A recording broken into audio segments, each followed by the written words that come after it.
ఒరేయ్, robin hood వచ్చాడు రోయ్. Robin hood వచ్చాడు.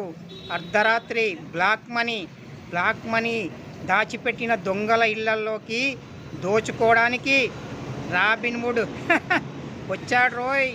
లేవండి, లేచి మర్యాదగా మీ దగ్గర ఉన్న బ్లాక్ మనీని ఇచ్చేయండి. అర్థమవుతుందా మీకు? అర్థమయ్యిందా? ఒక్కడి కోసం ఇన్ని వేల కోట్ల ఏం చేస్తారా మీరు? రేపు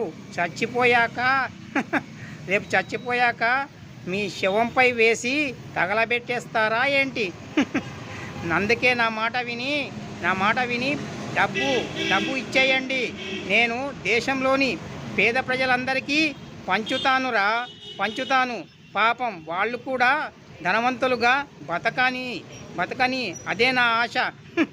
రాబిన్ హుడ్ అంటే తమాషాలు కాదు.